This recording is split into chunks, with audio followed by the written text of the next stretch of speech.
With HoneyBook, you can make sure your marketing business is as polished and professional as you really are. Here's how. I'm Millie, a content creator coach and business owner. If I had started my business from zero, I would have focused.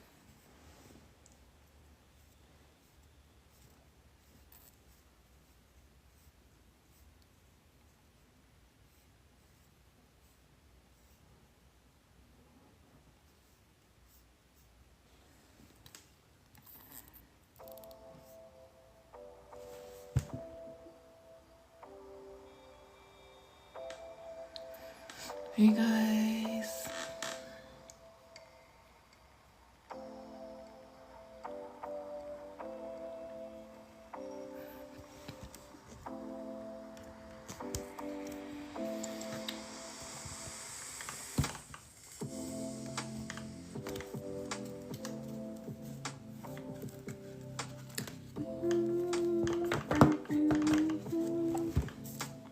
I'm so thirsty. Have y'all been drinking y'all water? Y'all, I've been learning that water bottles are horrible for water. We should drink it out of glass, but I still can't get there yet. But I will.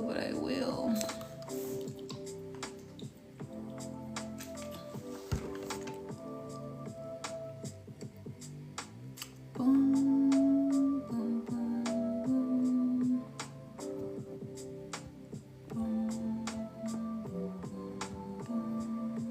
Tap the screen, y'all, so we can get more people in here.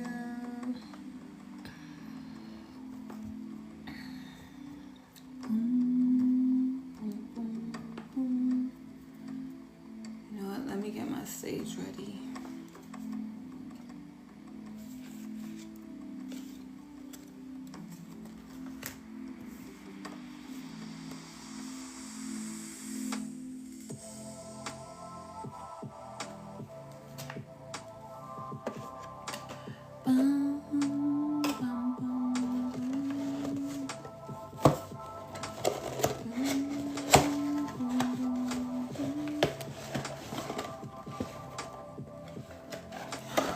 I didn't know I had salopantos in here.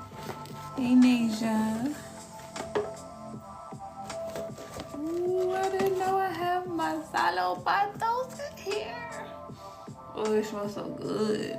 Do y'all ever just be smelling it, like, just smelling sage and the salopantos be making me feel good. About to sage, y'all, about to sage. I don't know how y'all been feeling, but I've been feeling angry and I've been feeling emotional. I've been feeling hurt. Ooh, this awakening, this ascension period, it's been a crazy one. So I feel like it's deep, the stuff we're awakening to. Hi, Aphrodite. The throne, irresistible to those who Shake bites, snake bites, or ink therapy. Tattoos or piercings? Maybe both. Because I've been wanting to get ink too. But it's like, I'm in a space now where it's like, I don't want no ink unless it's meaningful. Like, so if I have to save, and I want it to be dope. Like, so it's like if I have to save up to pay that money, then I gotta save up. And that's a part of transformation, right? It's like you start, it's that rebirth. You start like identifying as who you truly feel you have become or who you are, and need help deciding. Maybe, do you have your tattoo idea? If you do, then I would say go with the ink. But if you don't, I would say go with the snake bites. That'd be dope. Your mouth gonna be swollen though.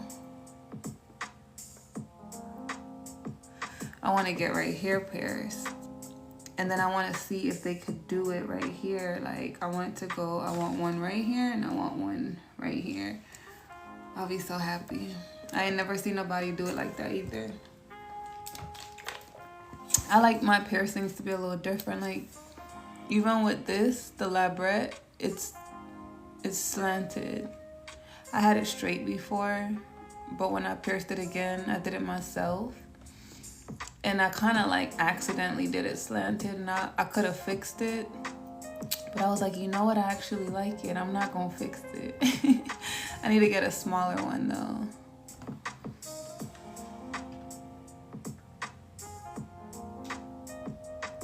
Hey guys, how you doing? Tap the screen, tap the screen. Don't say it? What's don't essay? I don't know what that means. Oh, you didn't mean to send that. Hi, Fran. That's an F, right? Fran.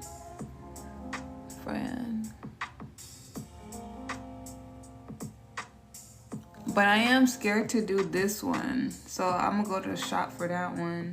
Because I don't want that one slanted. I actually want it to come out, you know, pretty. Don't want to spend $100. Oh. So which one is cheaper? The piercings or the ink? Go with the cheaper one. Oh, then get the tat. The decision is made.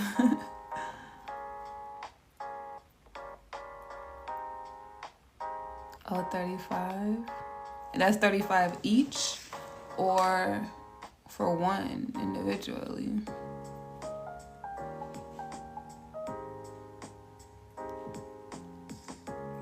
Sometimes I'll be wanting my eyebrows too, but I was like, I don't want to get crazy with my face. Like, I don't want to be a crazy pierced lady. But it'd be just so cute in certain places. Like, even the one that goes right here. Because I got those high cheekbones. So I'm like, if I got a piercing here, it would be cute. If I got eyebrow piercings, it would be cute. If I got this, if I got that. And like, I have my nose. So I don't wear it sometimes because I like that. Edgy look, but then I also like that, what's you gonna call it? What was I don't even know what I was trying to say. Oh, I also like that that clean look, like simple, you know.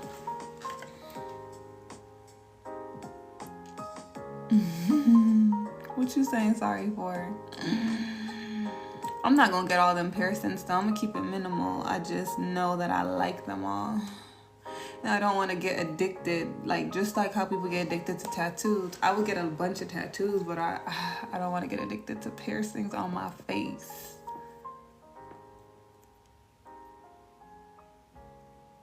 Hi, yours truly. Alright, there's 12 of y'all in here.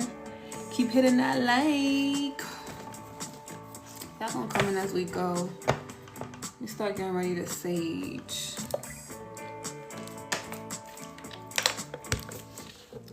You're gonna have to show us which one you get, Savage.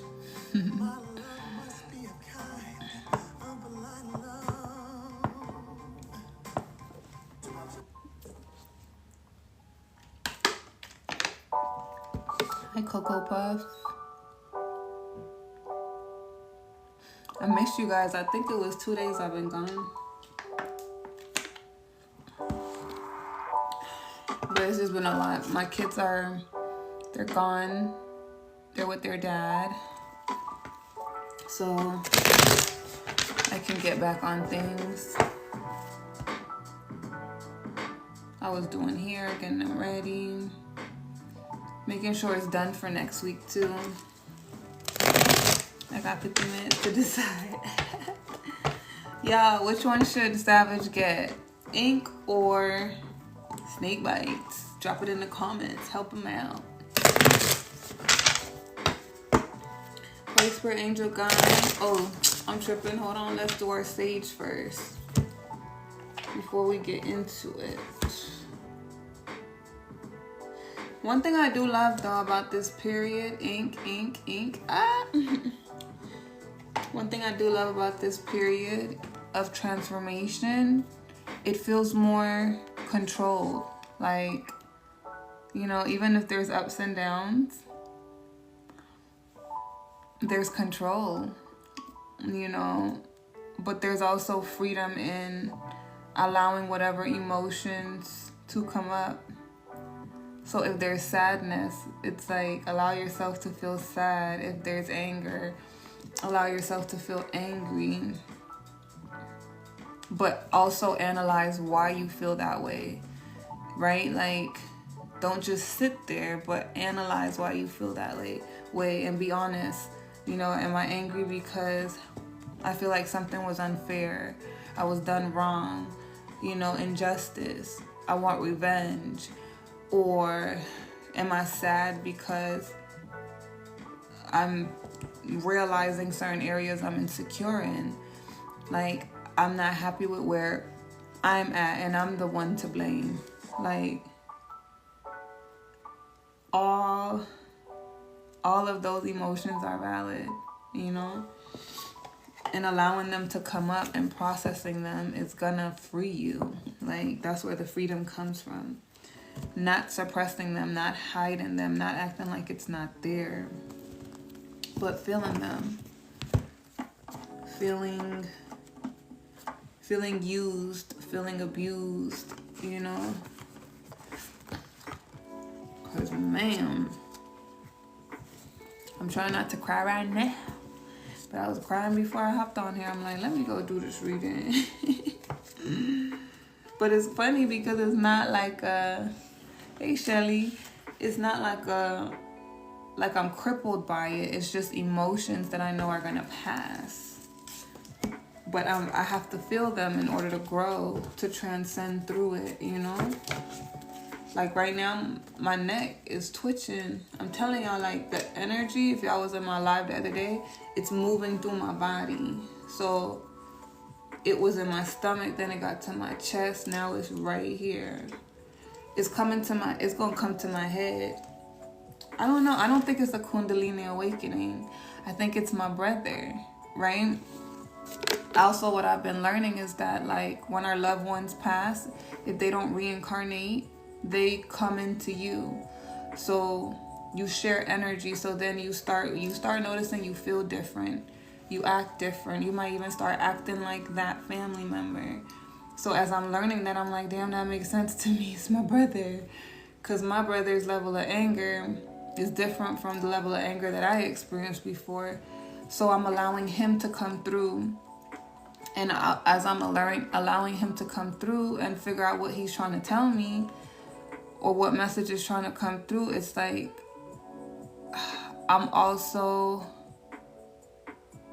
there's also a fear there because it's like, am I going to get possessed? Right? Like, if I let him take over, am I going to get possessed, or am I just going to hear what he's telling me? So I'm still trying to figure it out as I go. That's where all the anger and the emotions and the sadness and everything is coming in, because it's like, I don't know, you know?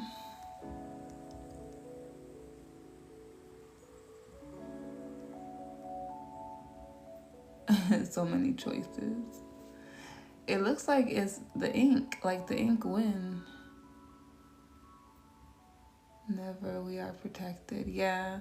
And that's the part where I'm transitioning, where it's like I'm allowing it to happen as I'm growing information and awareness and knowledge of it.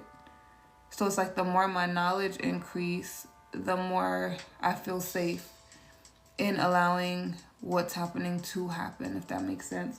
Because sometimes us connecting and then even being a medium, it doesn't necessarily happen the way we think it will, right? Like, because I've seen possession before. Like, I grew up in it where I had an uncle who died when he was 16, and I'm the firstborn granddaughter. So he actually died leaving my mom from visiting me. So my mom was the person that saw him like take his last breath. But he used to always say that he would protect me. So when my uncle died, I didn't know him as an adult, as a child, anything. But when I was young, I used to have a lot of dreams about him, and I used to talk about him. and my family, and I used to describe him, you know, because I would always see him in my dreams. And my family was like, they were shocked, surprised, because it was like, you don't know your uncle, anything about you, but you're so accurate in everything, like, that you're saying about him. So it's like I knew him, but I didn't know him, you know? And when I was young, like, my dad used to whoop me a lot, and I'm the firstborn grandchild, so it's like, it was kind of like my grandma's favorite, or that's how everybody put it, right?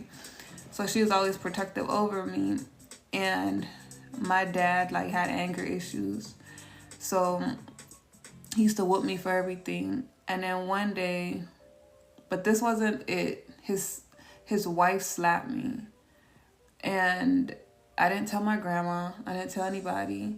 So my grandma called me, and my grandma asked me, she was like, I need you to tell me the truth, don't lie to me. And she said her name, did she slap you? And I was like scared, because I'm like, oh, she know that? And I was like, yes. So she was like, okay. And then she told me that my uncle told her. Remember, my uncle protected me, right? But my dad didn't believe in that stuff, so he used to feel like it was like brainwashing and things like that. Thank you, Savage. And my grandma didn't try to like make me see it differently, but she just kept doing her thing, you know, like she used to feed them. And I used to laugh and make jokes, because I'm like, what they gonna do, suck the soul out of the food? Like, I was so stupid. Right? But my grandma's also Spanish. She's Guatemalan, so it's like their little rituals and stuff. And she was serious about it, because I remember one day I ate the food on accident. I don't know if that did anything, but I ate it. Oh, it's 77 on your phone. That's crazy. I ate it. She was so mad. But anyways, when I was, because it got to a point where my grandma and my dad stopped talking, right? Because she didn't like the way my dad treated me. So she couldn't see me anymore. But when my grandma used to pick me up from school, she picked me up one day, or my aunt picked me up. Somebody picked me up. Like, my aunt was like her cousin. So it was like someone who was also considered my grandma, but she wasn't my grandma, she was my aunt. She used to always let the ancestors come through her. And she, I was playing with my cousins that day, because she had kids and stuff. We were playing, and then my uncle came through her. So they called me in the room. I never talked to it like somebody who was possessed before or anything, right? But I still went in the room, because it was like I still knew about it, because it was like, you know, my grandma always fed them and talked about my uncle and all of that. So, but I just remember her eyes were closed like this, and like she had like tears running down her eyes, right? So it's like she was talking, but it wasn't her talking. And it was my uncle talking to me. Like, he was like, how are you doing? And da-da-da-da. And like a conversation. I was like, what the heck? But I talked to him, and I felt okay afterwards. But that was my first and only experience with that. Gonna go live and do one or the other. Okay. So then it's like with this happening with my brother, I'm feeling his energy. I don't think it's gonna happen in the same way, because I feel that I'm a medium too, right? Like, my spiritual gifts are just growing beyond tarot. But it's like I'm having to learn how to listen to it. So it's like the experiences, I think me seeing it, it's allowing me to just figure out how I'm supposed to channel it. Like, because she also did tarot, but I don't know, I feel like I'm different, because when I first started getting into tarot, and I was a little bit afraid of it, I was asking my grandma about it because she was the spiritual one. A lot of people in my family aren't, you know. So she told me that she didn't know much about it, but the aunt that got possessed did it. And she said that aunt stopped doing it because like something or somebody was asking her to do sacrifices, like, but I think she used to ask them for money and things like that. You know, with any spiritual gift that you have, you got to understand or know that you're talking to things on the other side, and not everything you talk to is your ancestor or is good. Saying my family thinks it's evil only if you have evil intentions. So I think her asking for money and things, it's like the epitome of, I don't know, that's the right word I'm saying, but it's like, to me, it's similar to people who sell their soul, quote unquote, when they get famous, right? Like they got to do more things for money. Sacrifices. I don't think angels and guides would really ask you to do that.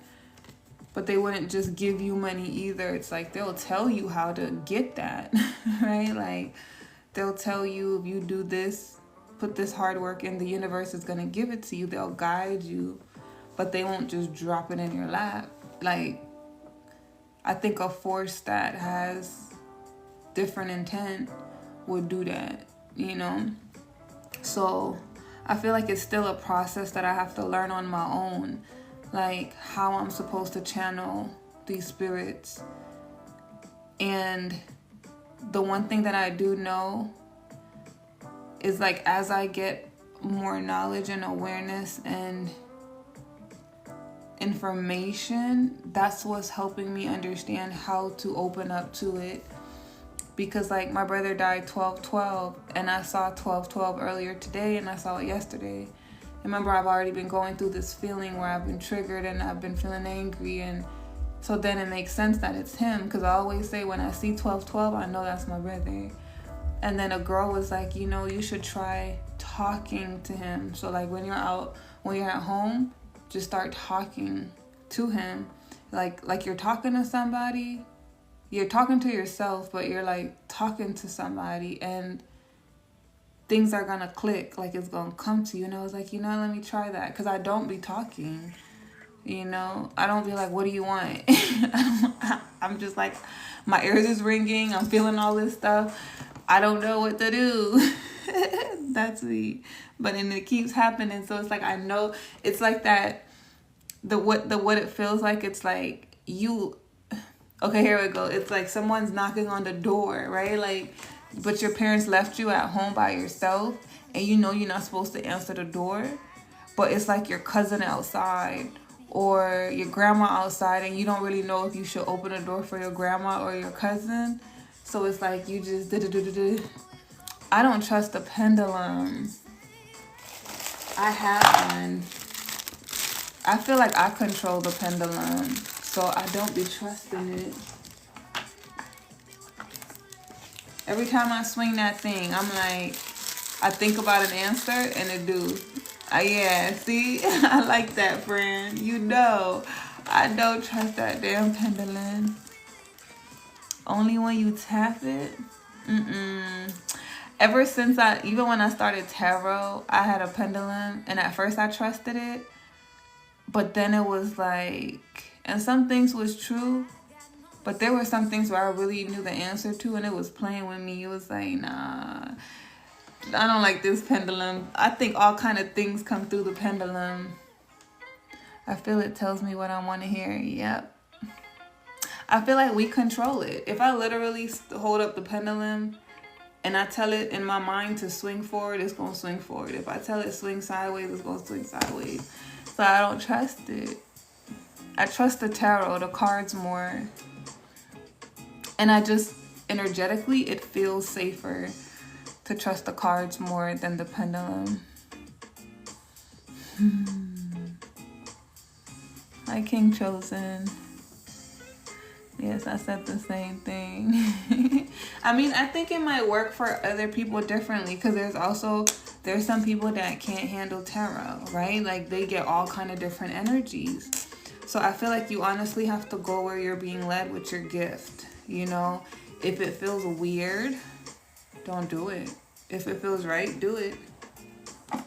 That's what I'm saying. Even though I witnessed my aunt, she was possessed by my uncle. Like, she wasn't in control.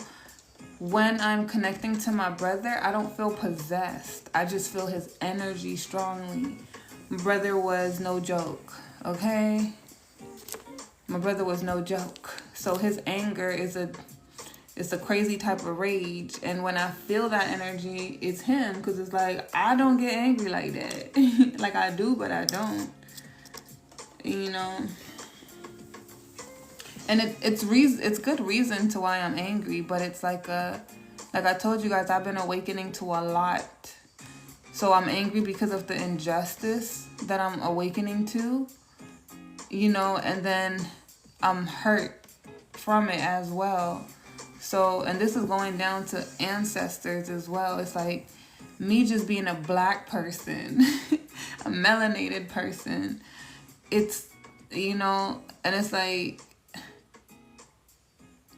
this, just being lied to, you know, and like we're the ones that were taught to hate ourselves. Like it's not about racism and color and all of that stuff, but it's like, damn, I don't want to cry again, but we're taught to want to be everything else but ourselves. Like, black people don't know who they are. That's hurtful. And I'm a diverse person. Like, I'm mixed up with a whole bunch of stuff. So, you know, and I'm hurt because growing up, I had it from both sides, where it was like, I had people who were strongly black power, but they hated everything else that wasn't. And when people complimented me, it was like I had to hate that part because it wasn't black, you know. And then it's like I had the other part where it's like you're divided if you're mixed culturally, because the black people are identifying you as something else as well. But then they hate you because they're like, oh, you think you're better than us because you got this or you got that. Like, and it's because they also hate themselves, right? Like, it's like that house nigga and the outside nigga. Like, what were we before we got divided? We're the only people who hate us. Other cultures don't go through that. Like, you know? So just waking up to all of that, it's heavy, man. And then it's like, it's in my own family, you know? Like, even growing up, my kids are more blacker than me. So my daughter always feared for her when she was growing up. Like, people gonna talk about you because your hair is so kinky. And I don't want that to make you hate yourself. But once you leave this household, you're going to be divided. You're going to be torn down. Like, you're not going to know what beauty is because of how the world is going to try to project it on you. And I have to strengthen you in that. Like, and I'm dealing with it too, subconsciously, you know? So I'm waking up to the ways where I thought I was good. I've never been ashamed of my hair or my skin color.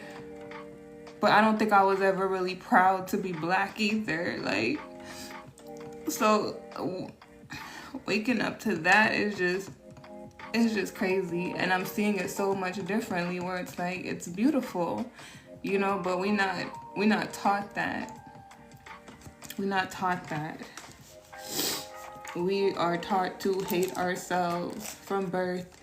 And then when you're trying to tell black people that, they are mad at you for telling them that too. So it's just like, God damn, we just can't win. But for me, it's like, I'm just allowing it, and I'm taking it. I'm like, all I could do with what I could do, just like how I'm awakening it to it, other people will too.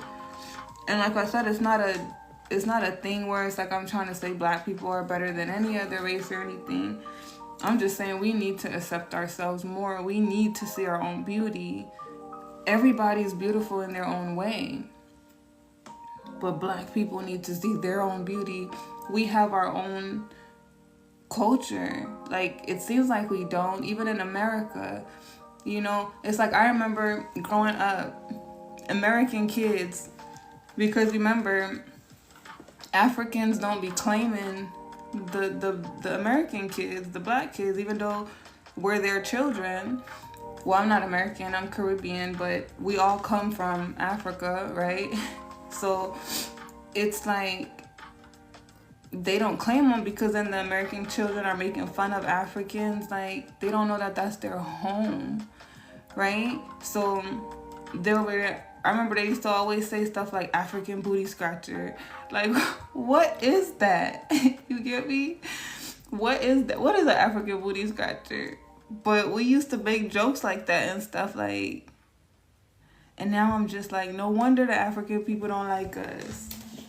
No wonder they don't like, we gonna disown your asses because y'all don't even know who y'all are. Like, look how disrespectful y'all are. And then we hate being black, dark skin, kinky hair. Like, we gotta be, what I hate seeing people do is like, because they don't look quote unquote mixed, then they're trying to prove that little 1% or 3% of something else they got in their bloodline, where it's like, oh, I'm Spanish too, oh, I'm this too. It's like, you hate yourself. There's nothing wrong with that. Like, I got it too. But it's when you're steady trying to prove it, it's like you don't like yourself. You know, embrace all of who you are, but if you got more of something, be okay with that too.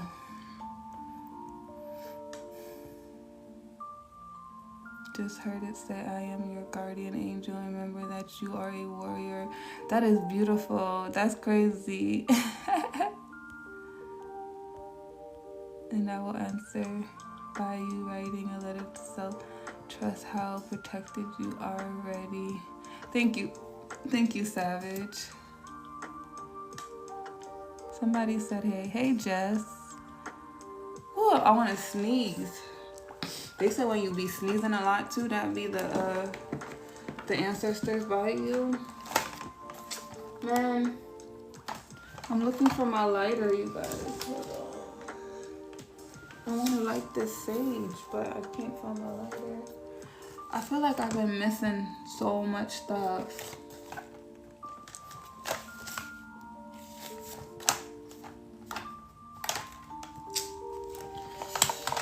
I just saw it. I'll be back, you guys.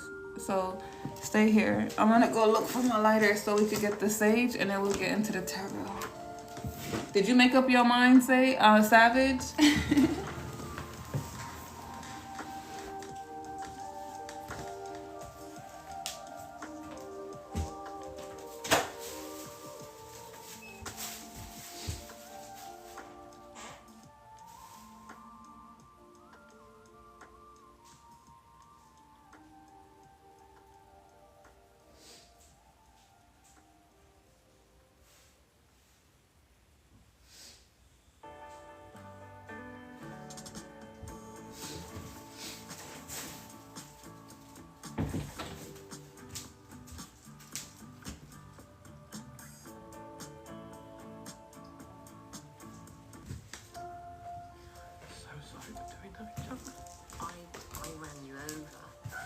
All right, here we go. Here we go. I'm not particularly interested in it. Y'all drinking y'all water? We need our water. We gotta start eating healthy, you guys. There's a lot of stuff going on in the world. They're trying to poison our bodies. So we really work on them eating habits, that diet. You know, we're getting ready for that new world order, right? Those of you that know, you know. But Spirit is guiding you. So wherever you're being guided, if you feel sick in your body, certain things you eat, listen to that. Pay attention. If you feel like you need to drink more water, do that. You know, if you feel like certain things don't feel good when you eat it anymore, Take it out. I feel like we're in a purging period. You know, that's why I'm saying like I might cry and stuff. But it's not that I'm necessarily sad. It's just the purging, releasing. And we're all having to do it because it's creating a new you, right? Not necessarily a newer version of you, but a new you. Some of you guys are in very, very different spaces where it's like the very beginning. Some of you guys are in the middle. Some of you guys are, because we're always rebirthing, but certain rebirths are huge. It's the energetic transformation. Yeah, Savage. Certain rebirths are huge. It's like you're going to be so far away from who you started out as in the beginning of your journey. You can't even see it yet, like who you are about to become, right? You're being divided from the rest. So even in my transformation, I'm gonna have tattoos. You get me? But those tattoos are gonna represent something. So it's like, even when people see it on my skin, it's like, what is that? You know, the symbolism, it's gonna start conversations because it's like, what does that mean? It's gonna be evident who you are, like even in the way you dress, the style of your clothes. You know, you're gonna make a statement. Your energy is gonna be different because you're evolving, and as we evolve, we get stronger. Like, it doesn't mean you're gonna lose your essence, like the essence of who you are, you know, your aura, but you will identify with yourself differently. The old self is shedding as you embody your divine DNA. Exactly. And everybody has a divine DNA, right? And that's what I'm trying to get y'all to understand. So I'm still learning stuff. That's why I'm not going to talk about it too much. But everybody does have different DNA. And if you have any percentage of melanated black in you, you have a certain DNA, right? It's like, an analogy is like, okay, let's picture bat people, cat people, reptile people, right? You come from one of those. So as you get activated on your journey, you start to learn, oh, this is where I come from. Each of those people have their own set of, I don't want to say rules because that's not the word, you know. The English language, sometimes you even have your own language, right? But it's like, each of those have its own guideline on how to tap into your power that works for your specific DNA. That's why it's important to know yourself.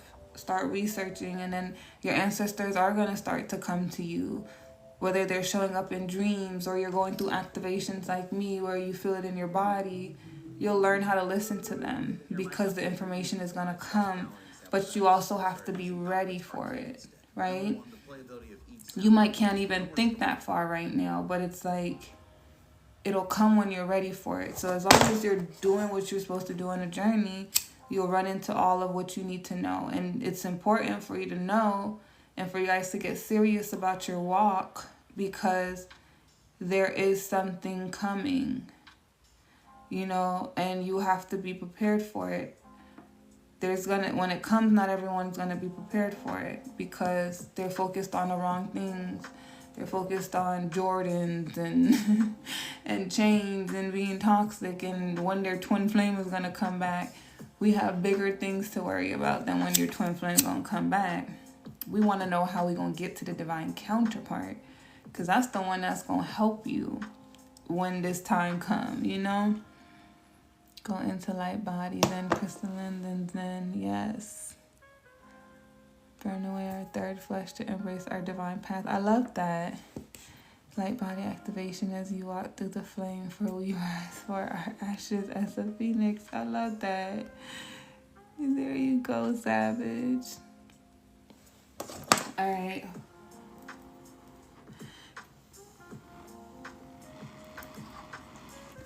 Holy Spirit, angel guides, we ask that you cleanse the energy on and around us, that you give us insight, knowledge, and awareness of what we need to know within this reading for our manifestations, for our direction. Ase.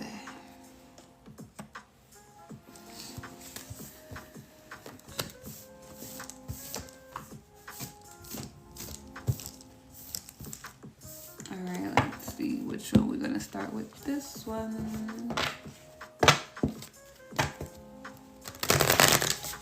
What do we have for blue butterfly? What does blue butterfly need to know at this time? What does blue butterfly need to know at this time?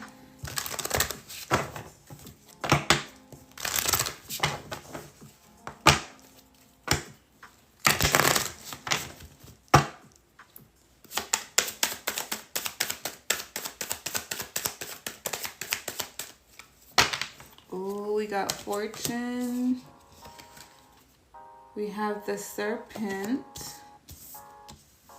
The mystical eye. I love that. Okay, so the energy is somebody or some could also be having a Kundalini awakening, right? Because they say it rises from your spine, goes to your head. But then I also was hearing that it can go in different ways. Like the traveling of it don't have to necessarily just go from the bottom of your spine to the top. There's other ways to go through it. So I could be going through that as well, right? Where I'm saying like I've been feeling the energy travel through my body and it's like at my neck. I would have to do more research on it. I don't know it too well. But looking at this card, the serpent, that's what came to my mind. And like look at it. It's not in a straight line per se. It's like it's going through emotion, you know. And to me that's also representing the darkness, like the dark night of the soul, or just the dark places that you might be in right now. Sometimes it's like there's trauma being held in one part of the body, so there's maybe an area that's really hurting. There's also where it can be removed, and then sometimes and then I also see like somebody could be holding on to it very tightly, like the trauma, right? Sometimes we can think that it's removed because in other areas we might be free, but it's still there. So when trauma comes up, we don't always necessarily see it right away. Just like I told you guys, with me, I never saw myself as someone who hated myself or my blackness or anything like that. But the more I'm learning about like the beauty of blackness, then I'm able to see where it's like, no, I actually did have some self-hate that I was unaware of with it because it was subconscious through the programming. Like, you know, I love wearing fake hair, like wigs and weaves and things. But do I really love it, or was I programmed to like it more than liking my own, right? So you can be programmed to like something because you're told to and think that you like it, and subconsciously it's making you want to be that rather than flaunting what you are. So that's an example of how it could be affecting you guys as well. Not necessarily that same thing, but there can be an underlying trauma that hasn't fully revealed itself yet, but it's moving, right?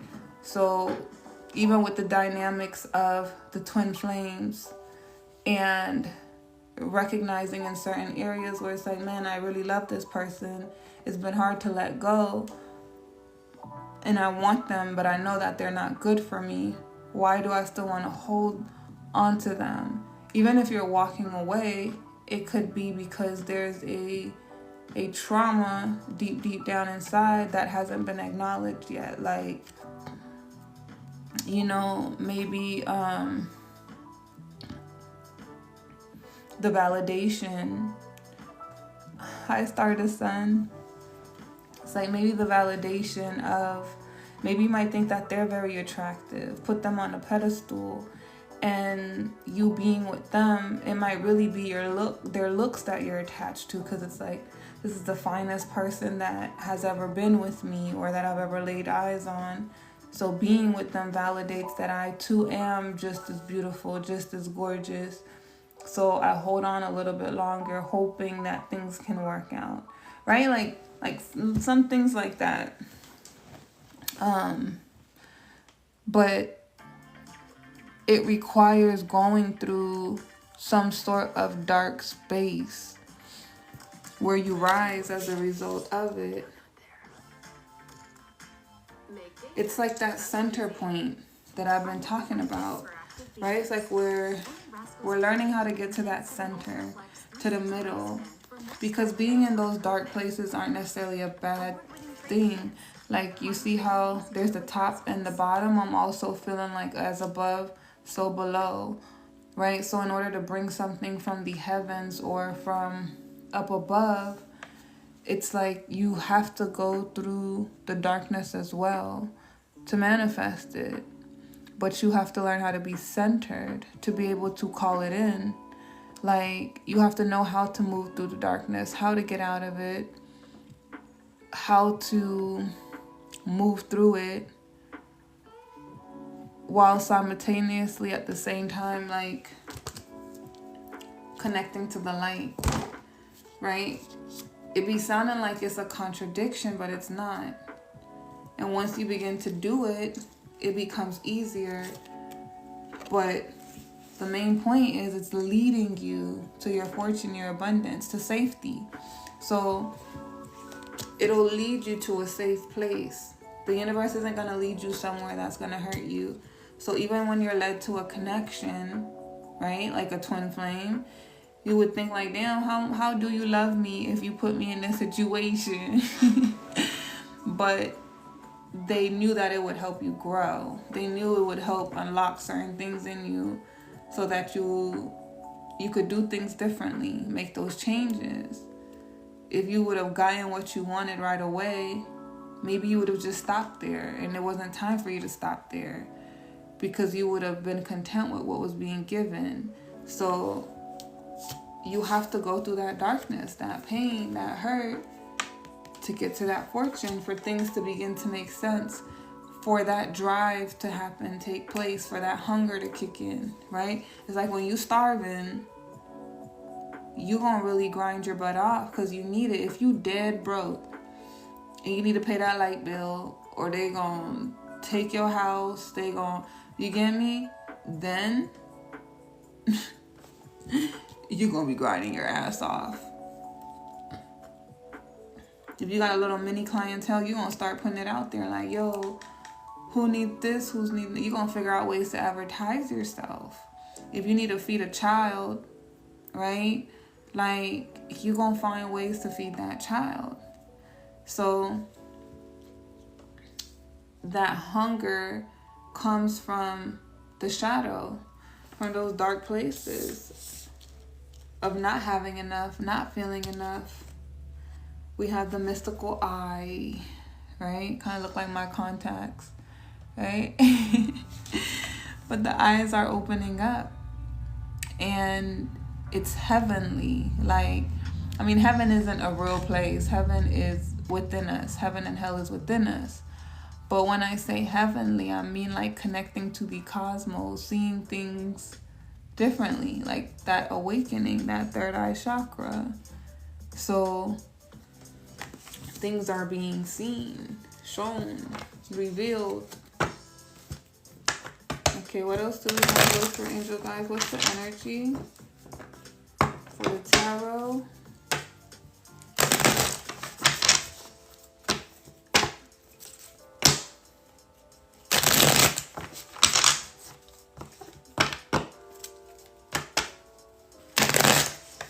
We have self-love right now.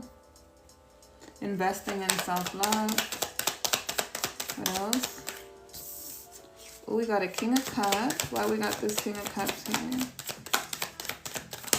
He kind of mad though. What's up with him? Thank you, Stardust Sun. And we got a Queen of Wands sideways. Ooh. And we got a 10 of Wands in the reverse. Wait. Hold on. Okay, what else? So this is about some sort of action.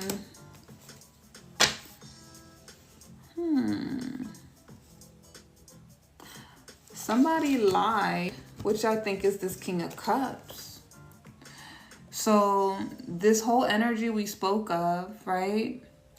If it resonates with you guys, it is your energy, but it can be this King of Cups energy as well. And that's how it typically works when you're mirroring somebody. That's like the lesson that you're both undergoing, right? You might not be doing it together in each other's face, but you're learning those same lessons. And maybe there's a little difference on how you have to learn those lessons, how it applies to you. But they could be going through that same thing where there's a trauma, it's been stored inside of them that they're awakening to. Maybe you're a little bit more ahead than they are, right? But it's still that mirroring energy of the likeness of it. But this is the King of Cups energy.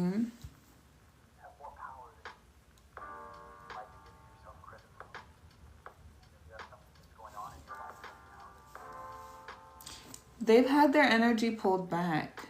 They want to come out of that space. And there's a Queen of Wands here and she's sideways. So I'm trying to figure out why she's sideways.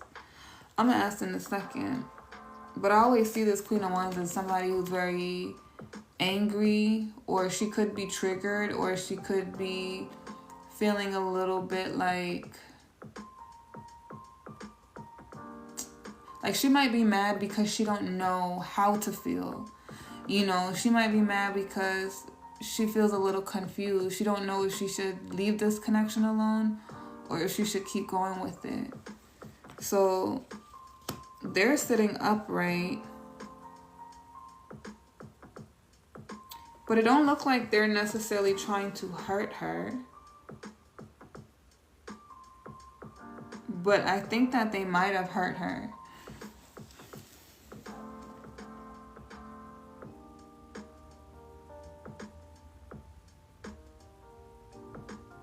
They're lying about a loss. So I'm seeing this in different ways. It's a couple energies here. One direction is she's confused about how they feel. They don't seem like a bad character at all. You know, they didn't do anything betraying to her either. Like, they're just kind of like not taking action. So their energy is like they're there, but they're not there. So it's like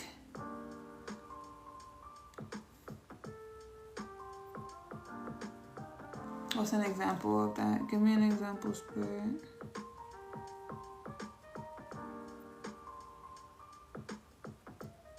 They're hiding something. So they're not as invested in the connection, but they're not invested in the connection, right? So it feels like they're having an awakening, but they're doing it in silence, and they're not trying to connect too much, but they're also hiding something.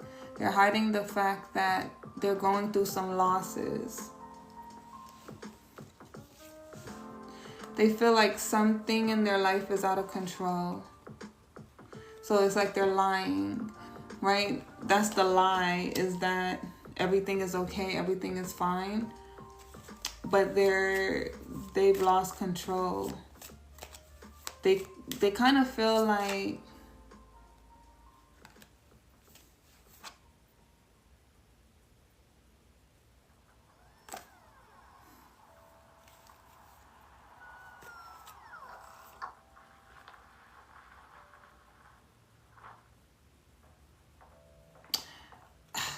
I don't know why I didn't want to say it, but it's like they kind of feel like a loser.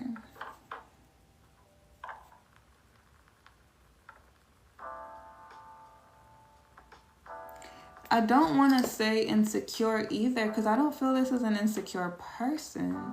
You know, sometimes we cannot feel our best self. Like, we could feel like we're a loser because we're not applying our full intention. We're not doing enough to be our best self. And when you kind of know, and then it's like when something comes up that you're faced with where you should be able to give to that situation, but because you weren't making the right choices, then it makes you feel bad about yourself. It's like that energy. But they're not like an insecure person where it's like they doubt their ability in themselves. It's more so of like they feel bad for not have already been invested in themselves, you know? So it's literally like, even if I want to give, I can't give because of everything that I'm dealing with in this current moment. But I'm dealing with all of this in this current moment because I haven't been applying myself. So it's like, if they wanted to move out of state, right? Like they've been wanting to do that for a while, but instead they were taking that money and traveling and buying clothes. They might still get their bills paid and stuff, but they weren't saving. And now, like, let's say like a recession came. I think that's the right word. That's like where you have like a setback, right? Because the economy sucks and things like that. Like, let's say that's what's going on. Then they don't really have money. Sorry, that puzzle came in. They don't really have money saved up to move out now. And now things are more expensive. So now things are hitting them hard because it's like you were good when you were spending that money, but you thought you was going to be able to make it back because you got a good paying job and things are going well right now. And you know what you wanted to do, but you didn't apply it to that. You applied it to fun. Friends was like, let's go out, let's do this, da-da-da. And then now it's all gone, right? That's the energy they're in, where it's like, I know this is my fault. I have a setback because of me. And it's a feeling of like, I feel like with this feminine, she don't know this is going on with them. So this is why she's beginning to get upset, because she's like, I know what I feel for them. I know this is supposed to go somewhere, but then they're not taking the right action towards me, or now they've switched up, you know, and I don't know if they want me to stay or if they want me to go, because I know what I want, but she don't know that they want her, but they're really focused on the fact that they didn't apply themselves. So if they did, they could have moved towards her, but they didn't, so they can't move towards her. They feel like they can't move towards her, but they haven't betrayed her. It's nothing like that. Like, there's nobody else in the picture per se. That's the main storyline I'm gonna go with, but the other storyline I see is that they're lying and hiding the fact that they're in pain, right? Like they're dealing with some sort of hurt, loss,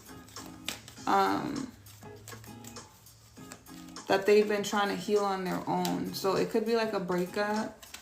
Like they could have really been in deep with somebody and they won't admit that or say that, but that's what it was.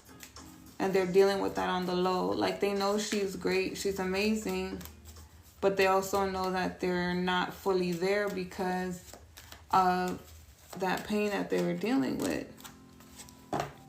But we do have the Four of Swords in the reverse. Like they're trying to handle it, and then they're going to want to come out of that energy. So once they come up out of that energy, they're going to want to pursue her, move towards her. They've been manifesting a 10 of Pentacles.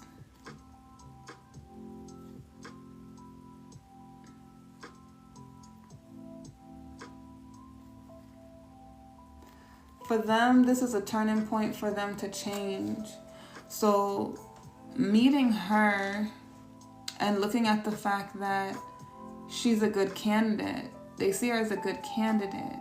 Like, she's awesome, she's amazing, but the reality is I dropped the ball before I even recognized that I want to pursue her, because I wasn't doing what I should have been doing, what I was supposed to, in order to have a family, create a family, offer anything for a family. And they might take care of their family as well, like they're dependent on. So it's like they would also have to break away from their family. It reminds me of the Bible, you know, where it says, like, well, I don't know if they say it, but a lot of religious Christian people quote it, where it's like a man must leave his mother and father or his family and cleave to his wife.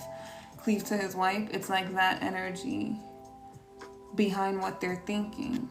They have to make changes in order for this to manifest, and they are actively doing it, but they also need to leave home, right? Like, the family that they build with, like, they have to leave that in order to go build with another one. So, I mean, when you think about it from that masculine standpoint, that is a lot of heavy stuff. It makes sense why he is pulling his energy back, because he's having an awakening. He's dealing with trauma. He's dealing with having to change direction and course of his life. And it honestly feels like becoming a man, right? It's the same way women, when they're growing from like a young woman to like a woman, it's a different thing that they're going through. It's like, let's say a girl in high school was promiscuous, you know, and she get a certain type of attention and she likes the attention. She doesn't take anybody serious. But as she's growing into adulthood and she wants to become a woman, she would take heed of that. Like, okay, I have power in this department. I already know that. I can attract a man based off of my allure, because that's the feminine energy we attract. We bring things to us. We call things to us. You don't see men being very siren-y, right? Like, it's women that are the siren. That's the feminine energy. The masculine energy, they're trying to be impressive, because in a different way, because it's like the woman calls it to them. The man tries to be impressive, to be seen, right? So the masculine energy is like, they're gonna go get what they need to build it, because they're like the peacock. I want to be the best. That's what makes them stand out. And the feminine calls who she wants towards her. So as the feminine is growing, it's like, well, I don't want to call just everyone to me. I want to call the person that I truly want. So if I want a real masculine energy that respects me, provides, then I have to embody that energy. I can attract that, I can call that in, but the way I dress matters. The way I present myself matters, because of how he's going to take me seriously. Thank you, Jaden. So then she begins to work on herself. And she wants something for herself as well. So she invests her time into her craft, her business, her job, her career.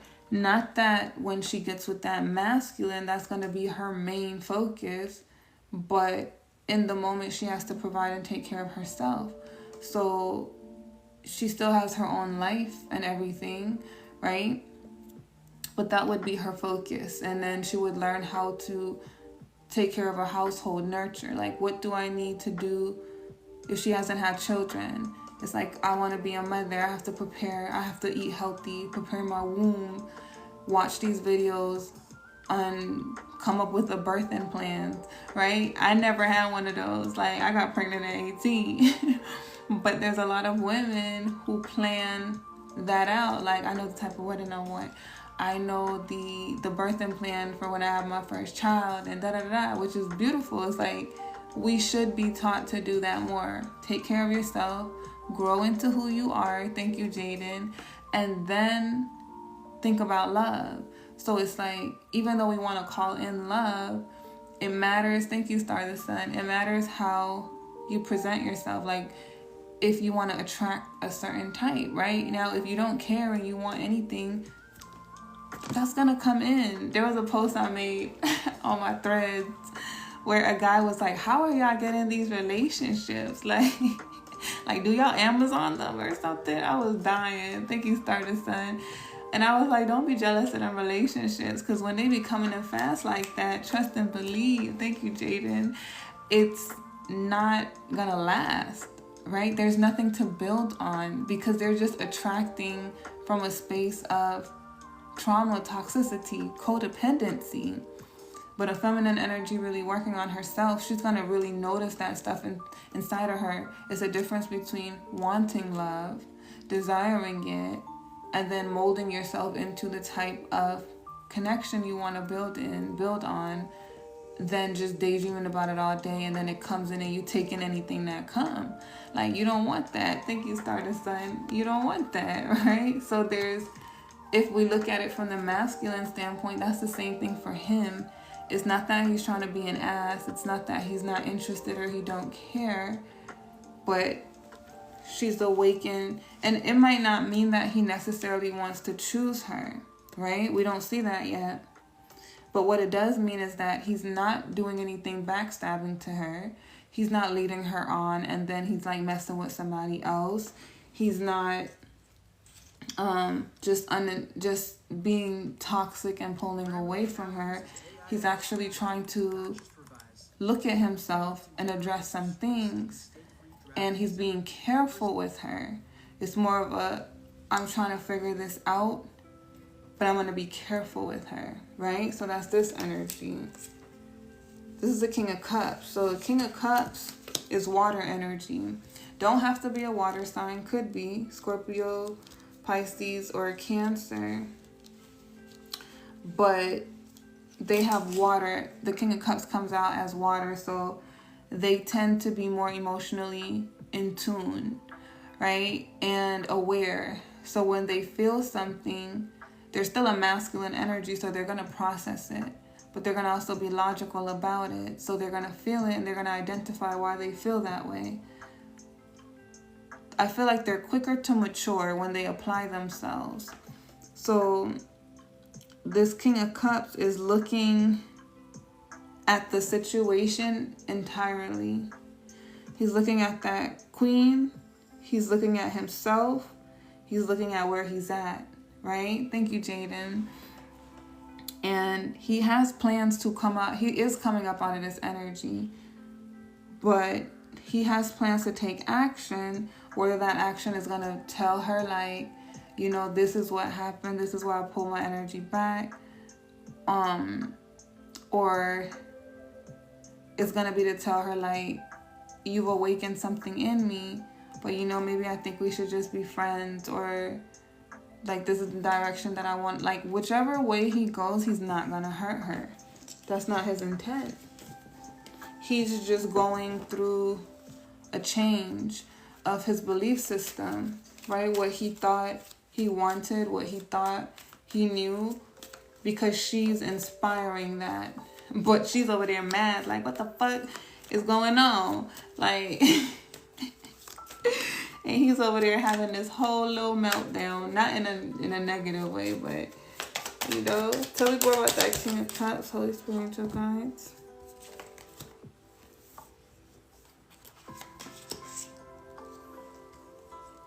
I'm not sure if that fell out in the reverse.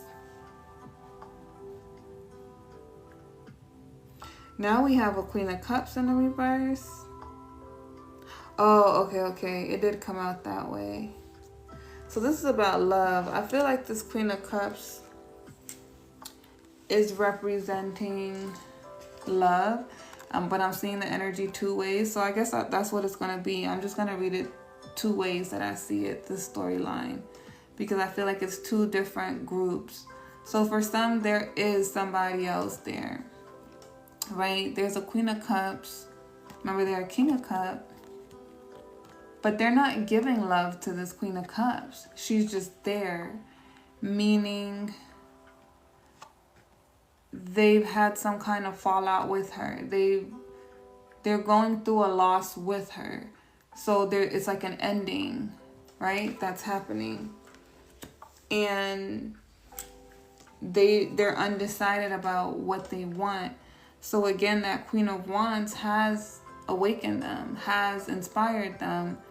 Because if they were dealing with this Queen of Cups, they're probably seeing the difference between how she treats them and how that Queen of Cups treated them. And that Queen of Cups could have been their definition of what they thought love was, how they thought love was supposed to go. But they're changing from that. The other thing that I'm seeing is that there was no Queen of Cups. That Queen of Cups is signifying that they feel like this isn't the right time for love, right? Like there's a delay on it. So if that Queen of Wands want love right now, their mind isn't there when it comes to love.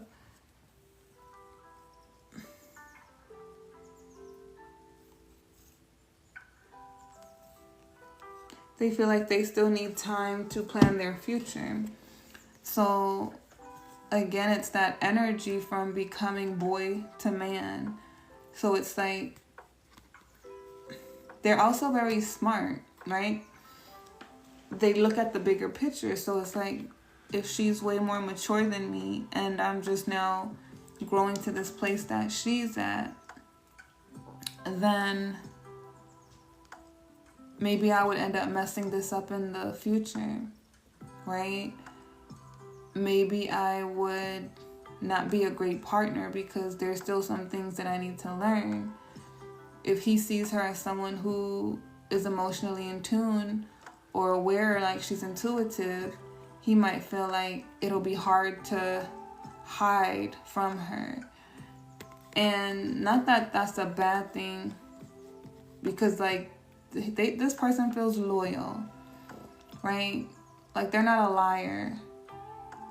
But they might not be ready to be seen like that. Like they don't want their flaws to be seen, because then the pride part of them also wants to be seen as a catch, right? Like not like, oh, I have to teach this person, but like they want her to see them as like, I'm a man. Like you can trust me, I can lead you, I can make great decisions. And I feel like they are. Like, if this person is young, it don't really matter what age they are. Because that youth can also just be the lack of understanding that they had up until this point, you know? So regardless of how old they are, I feel like once they learn what they need to, they transform and embody that energy. Because remember, we're always changing. We're always growing. Age is not what defines our wisdom. Age is not what defines what we know, or our ability to be a mature feminine or masculine. It's the work that we do and put in. So they're the type that do that. But they really think about how to go about things. They're careful. Now we also have the Four of Wands. So I do think that this is a friend.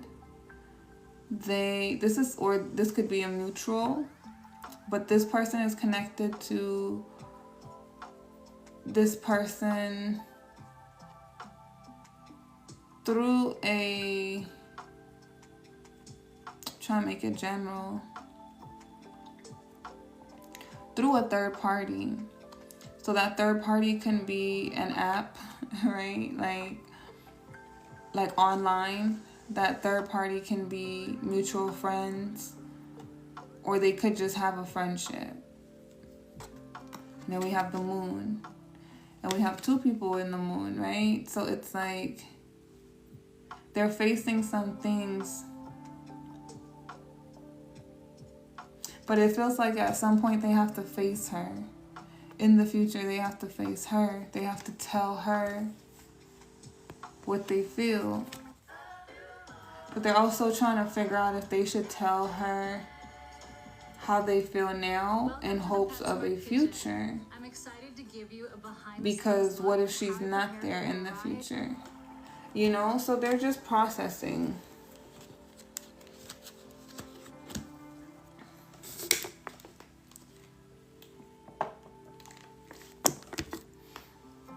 They're processing the fact that they're not where they need to be. That's what they're hiding, that they don't have enough, right? They're not mature enough. They're not ready. And then they want to stop separating from her, but they need that. They still need this time. They're awakening.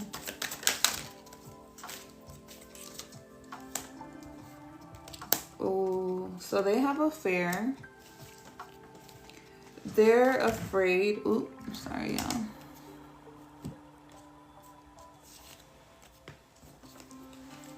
They're scared to invest in her and it not working out. They also feel like they might have been cheated on in the past. I feel like they feel like maybe she's really beautiful or she's very confident. It's something about her that makes them afraid to be with her, invest in her, right? Like, they just feel like she can hurt them. So that means that they like her a lot already in this moment. I think they do already like her. But they have a fear that she can hurt them very, very badly. And they feel, the reason why I said cheating is because we have a King of Swords here. Right?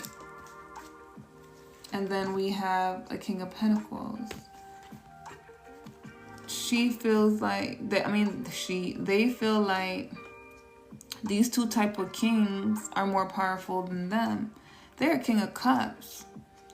But a King of Swords energy, they're more direct. They're more serious, cutthroat. To me, it also is representing like someone more mature, like maybe her age, if there's an age difference, right? If they're young and they're still getting on their path, they feel like she would choose somebody who already has more. Then we got the King of Pentacles, somebody who is ready to give her. They don't feel like they're ready to give to her yet. They feel like there's still changes and things that need to happen before going down that path. But they feel these two different type of kings would give her that. And this is what they also are trying to grow into, right? Being more disciplined and financially stable. So they're not in a place where they would consider themselves financially stable and disciplined. Yeah.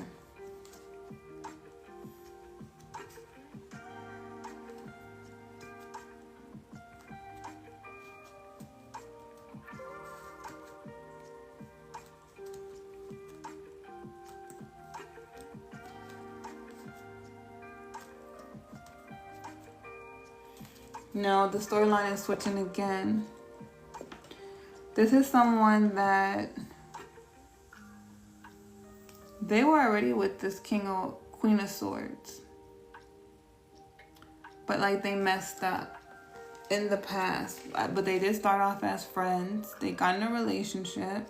Because remember, timelines are different. I read past, present, future. So it could be the same storyline, but this is like what already happened for somebody that experienced it. You get me? And for some, this could be also what happens in this storyline with this person. But they lost her once. So these two had crossed the line. They made it past friendship. They had like a sexual relationship. Chemistry, right? that could have been where the feelings really started to develop.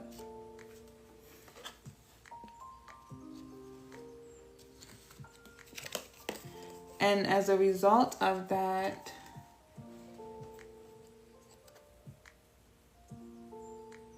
things might have gotten sticky, because it was like within the dynamic they realized they still needed to grow up. So it's like, you know, when you get that thing that you want and then you realize, like, you know what, it's actually too much for me. So they got it, but then they moved away from it. They put an ending to it, like the connection ended, but it ended because they realized they still needed to grow up some more, so it couldn't work. Remember, they think about stuff. So when they were with her, they already thought, before they crossed the line and everything, they already thought about it, like, I'm not where I need to be. But it's like they couldn't have resisted her. They didn't want to lose her, so they could have confessed how they felt and got with her and then had sex with her. Things went wrong. They realized that they couldn't handle it because of where they were. Then they broke up, separated, but they still want her.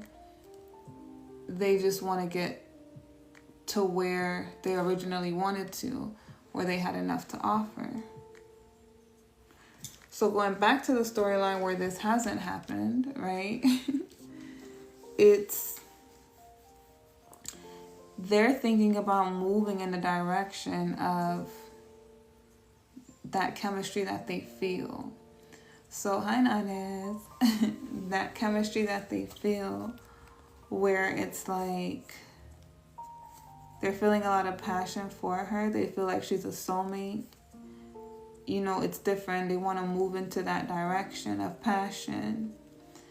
So they're feeling like, even if I can't offer her love right now, maybe we could have a sexual relationship. And remember, like I said, for those that this already happened for, like, this was what they were thinking in the past. Like, they kind of always thought about her as someone they wanted in their future. But they knew in that moment they couldn't have it because they still needed to build. But they thought, well, if we can still have a sexual connection, maybe that would keep me close from losing her. And of course they want that. It's like, I desire her. I secretly already have feelings for her, but I know I need to grow. And then they also thought, like, maybe if she has any feelings for me, it will grow as well. So sleeping with them could have felt like there was more love in the situation than just the passion, right? Because behind it for them, it was like, I can't say that they were in love, but I could say that they have feelings already, you know? So it wasn't just,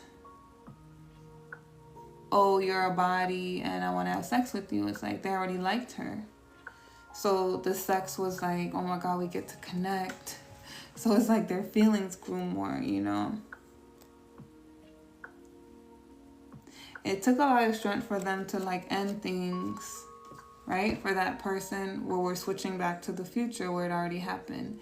It took a lot of strength for them to walk away because of them having to build. But I feel like them sleeping with her was like a way of them sealing the deal. Of like, even if I walk away, I know that she cares about me because I felt her energy. I mixed with her energy.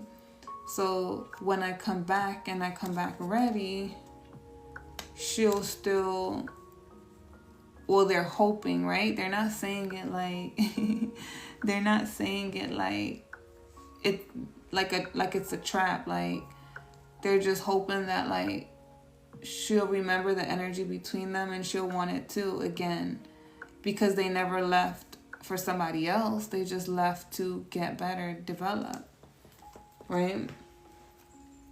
Now, the other storyline where it hasn't happened is that was their plan, that intimacy would bring them closer, and then they would leave and finish out what they have to do.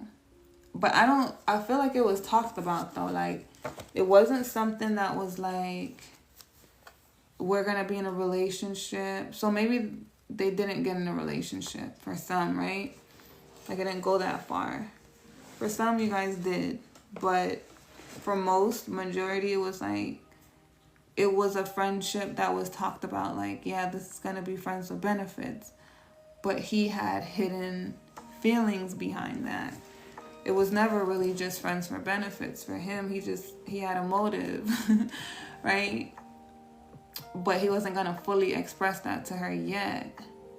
So the way he left he didn't betray her, because it was like an agreement. It's like they left peacefully. Like, we know what this is, so I'm not going to get mad.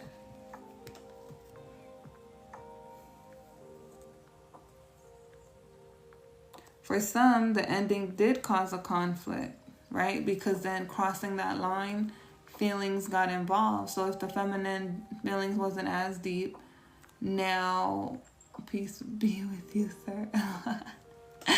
If feelings wasn't that deep, now it's beginning to be deep, you know?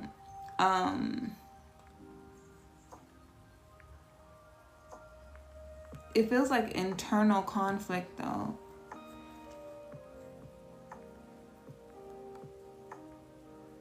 It feels more so of like the situation got sticky.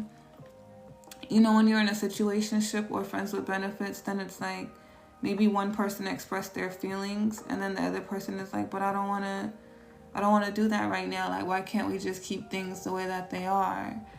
And then it becomes like a fight, because it's like, man, you're just selfish. Like, well, why would you do this? And why would you say that? And da-da-da-da-da, if you don't want this, da-da-da, you get me? But then it's like you still be pulled towards one another. It's like that type of dynamic. So it's like a conflict, but it's not really a conflict, to where things are completely messed up.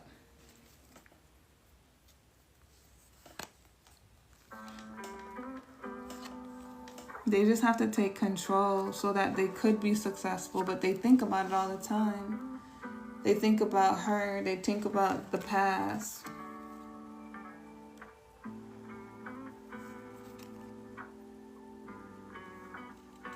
They still desire her a lot. So that's the direction I feel like it travels into. Right? So it's like in the current moment, because we kind of went all over the place. So let's kind of retract. In the current moment, this masculine feels like he needs to make a decision, but he's awakening. He's awakening to who he wants to become as a masculine, because she's pointing him in that direction just by him recognizing that he wants her, and the way he views her, see her. She's confused. She's mad. She don't know what's going on with them. Like, why are they not really talking to me? Why do they seem different? Why do they seem wishy-washy? She's confused, so it's kind of making her a little bit upset. But they're not pulling back because they're dealing with somebody else. They're just pulling back, looking at the areas that they lack, right? Because they feel like they're not where they should be, that they were wasting time. If they did what they were supposed to, they would have been able to give to her. But they weren't. They didn't do what they were supposed to. So that's what they're hiding. It's like they're lying in a sense, because it seems like they're ready. It seems like they got stuff together, but they don't. Right? Like they don't. They're struggling in behind the scenes, where they're not struggling bad. Like, they could take care of their stuff. But they're struggling where it's like they don't have money saved up, right? Like, if they want to propose, they don't have money to pay for a wedding. That's how masculines think. So it's making them feel bad, and it's making them really go within. And that's why they have their energy pulled back, because they feel stupid. not because they don't want her. And then they feel like it's not the right time for love, you know? But then in the future, we see them, or in this moment, it hasn't happened yet, right? What's happening right now is that they're pulled back because they're thinking about this. What's going to happen is that they're going to keep doing this for a while. Then it's going to come in their mind that they want to pursue a sexual connection with her. And that's why I say for some of you guys, it already happened. But this is their thought process when it happened. In their mind, they're going to pursue a sexual connection with her. And then they're hoping that that bond can be saved for later when they're ready. But not because they want to go out and play the field with other people, but because they still need to build themselves up. And they want to build themselves up in the right way for her. They're going to do it, but they need time to do it. And then we see that the ending happens, right? Where they have to let go. So, but their plan was always to let go. Like, they just don't want to lose her entirely. So they were like, the sex, the bond is going to make us stay. Or they're hoping that, right? And then when I'm doing my thing, she'll understand. Like, they still kind of wanted to keep it as a friendship. See what foam can do for you. So they could still be close without being close, you know? But they always felt like it wasn't the right time for love. And that made them feel bad, because if it was, they would have given it. And then when things ended up ending, I feel like it made the feminine feel some kind of way. Like, because then maybe she might be catching feelings, or she caught feelings. So their plan worked, right? But we're going to see how she feels now. Holy Spirit, angel guys, tell me about the Queen of Wands. How does she feel in this storyline? Because we started off with her in that in-between energy where she's like, I'm confused.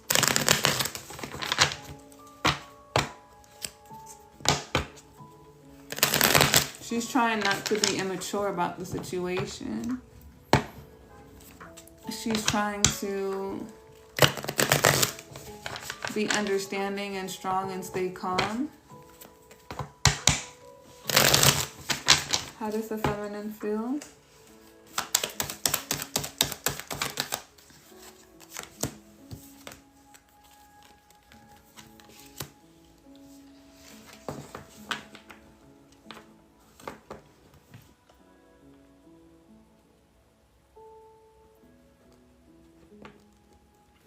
She feels like they might be still going through trying to get clarity of their direction. Right? We have the Ace of Swords sideways. So she feels like they still are trying to grow, and that they specifically need to get away from their community. People that they're surrounded by. She could see them as somebody who has a great mindset. Like they could do it. But she also see them as somebody who, if they spend a lot of time with friends, that holds them back. And they really need to see that. They really need to go within and make that change. We got a lot of moon energy. So thank you, Lesla. She has secret feelings as well. She could work with them for some, or she could be in the same mutual friends. Again, it's that third party where she sees them.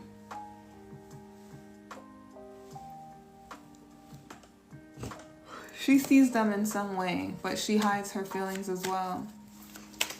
So they're both hiding feelings.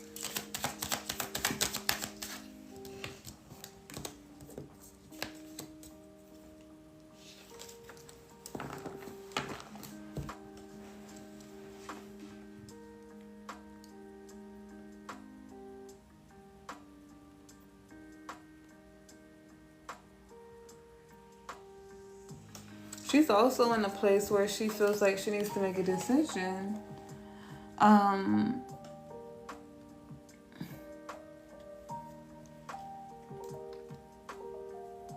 We have the Knight of Swords, the Two of Pentacles.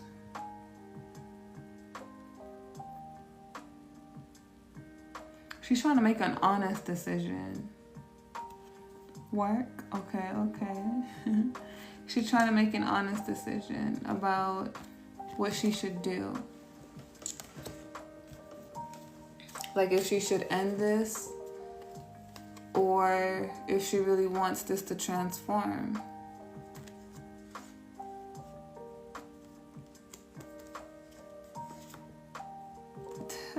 She has her fears too, but she also sees the Ten of Cups with them. The King of Cups. What decision is she gonna make?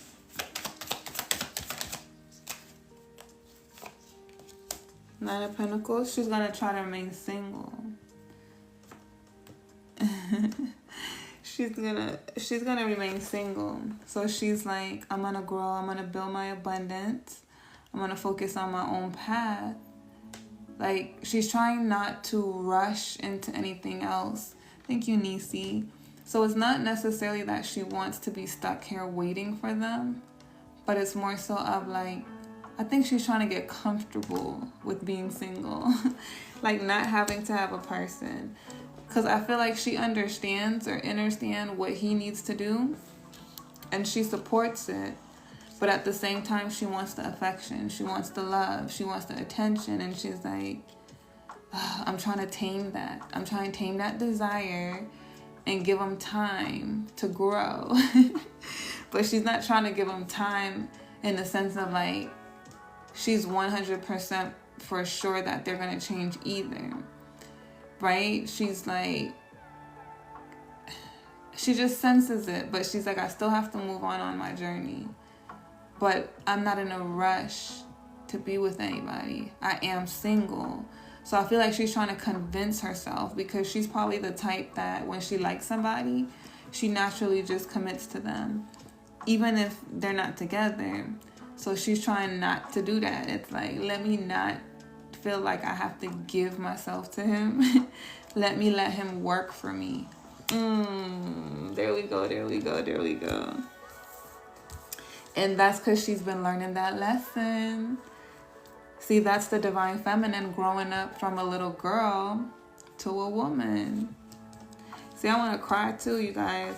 But I'm telling you, I'm not emotional. It's just like, I don't know. It's all this moon energy. All the cards got the moon on there. It's the feelings. But it's that growth. It's like he's growing and she's growing. So they're both mirroring each other in the same way they're awakening. It's just different. Like for the feminine energy and the masculine energy. It's been a hectic ride. I've been crying for 3 days. It's okay. Oh my God, yeah, it's heavy on the work for me. Yeah, because it's a lot of emotions. I feel like for the collective though, it's just an emotional time period. Like, because we're purging. Right? We could see it in the storyline too. The masculine is purging. He's like, I'm awakening to the stuff I need to change. And it's because of this feminine. But I can't give to her the way I want to. He's a real masculine. It's like, I want to provide. I want to make her happy. So he's not trying to play with her in no kind of way, you know? And then for her, she's trying to do things differently, where she's like, I don't have to rush. Like, instead of her making the decision about him, she's making it about her. Because it's like she's beginning to understand she's important. Like, you're in control. If you don't want to get with nobody else, you don't have to. If you do, you can. So you have nothing to lose if you choose to be single longer. Right? That's you allowing them time to build and grow, but that's also you allowing yourself to grow, because honestly, you're in a space where you don't really necessarily want a relationship. You just want attention and love and time. right? And when this person gives it to you, just appreciate it for that moment. But you could also talk to other people and make other connections. You could still flirt. You're still free. And if you like somebody else, that's okay too. It don't mean you're going to end up with them. It don't mean that you're going to like them past the point of just liking them as a person. Not everybody we meet have to be the one, even if we vibe with them. Like, catch a vibe. To me, I feel like our job is to love freely. So if we meet somebody where it's like, you're that energy that I like, you match my energy, but you need time to grow, and you've never done anything wrong to me, and you're always respectful to me when you talk to me, I like the way you treat me, you can give that room and space to grow. Thank you, where the aunties at. You could give that room and space to grow, right? Like, you don't have to cut them out, but you're still single. So it's like, even though you like them and you know they need to grow, leave them. Enjoy the time you have with them when you have it with them. But if you meet somebody else that you also like, that's taking you out on dates, giving you attention, you still can remain single if that's what you choose. Just be honest in the connections, and you can give love freely. Like, I'm going to respect you. I'm not going to play with you. You know, don't try to intentionally make somebody jealous. Like, but we're here to love each other, you know, and be respectful. So, someone in my eye. So it's like, if that other person come back around and you know that's who you want, you know, thank you, where the aunties at. You know that person is who you want. When they come back around, you respectfully let that other person know. You could even let them know from the very beginning, like, you know, I'll keep it real with you. Like, I am single. Like, you know, but there is someone that I like. There's somebody that I have a crush on. And if they were to come back around, I would definitely jump on that. It's nothing wrong with being real and honest. If we did it more, we would have a less traumatic world, right? And you never know, that person might just be okay with that, because it could be the same thing for them, or they already know what's up. I've done it before, so I know it works. Like, I had a friend that it don't matter when, like, if I hit him up, we genuinely have love for one another, you know, like, but it's one of those connections where it's like, I wish I could remain your friend even while you with somebody else, but because of our history, I know they wouldn't allow that. And like, I do have an attraction to you, even though you're my friend. So they're respectful of it. We both would be respectful of each other's connection, but we're okay with not being with each other. Like, but we genuinely fuck with each other. Like, you know, those are relationships that are relationships as well. Like, and when you get to know yourself, you realize that a lot of things are unconventional. It's okay to be unconventional. Like, sometimes, I'm telling you, the world, it's not even crazy. It's just like certain things you do with certain people, because they're all different relationships. You got some friends who like to watch their friends get fucked, have sex. Like, you get me? I ain't never done it, right? But I know people. I'm so open to so many perspectives that it don't make me go like, oh my God, what? You know, look, she said, what? Yes. It's a real thing. Like, you got some freaks in the world. You got friends that have sex with the same person. Like, you have a friend that might invite you to go sleep with her boyfriend because it's just sex, right? It's like, y'all, they don't want to, and they will carry on and just be friends. Like, because it's for fun. That's too freaky for me. And see, that's okay. But what I'm saying is, like, as you go on your journey, you're going to learn that there's so many different relationships and people are open to it. But you got to know what you're open to. You got to know what you like, you know? So if you want somebody that you can love and if it don't ever go further than like wanting to build with each other, that's okay. You know, be honest. Like, it's all about the love and the honesty. Exactly. People need to be open, not less deception. Think about it, right? If you're in a relationship with somebody and that person is good at cheating on you, you wouldn't know because they're deceptive. You know, they know how to hide it. You're sharing your person with somebody else that you don't know. So if that person presents a threesome situation with you, you might be into girls on your own, right? But you might not want that because you're like, no, but that person is cheating on you and you just don't know. Like, that's probably a bad example, but it's still being done. So it's like, I'm not saying that y'all should have a threesome either. Like, that's not what I'm saying. But I'm trying to make the point that, like, nobody belongs to nobody. It's like either you gonna entertain it, be a part of it, or not. But it's not always necessarily a bad thing. Like, some people are just for fun. You get me? And then you have people who really are committed. People who really are partners. But you gotta find out who those people are. Like, and you have to know who you are. I had that example happen to me. Damn.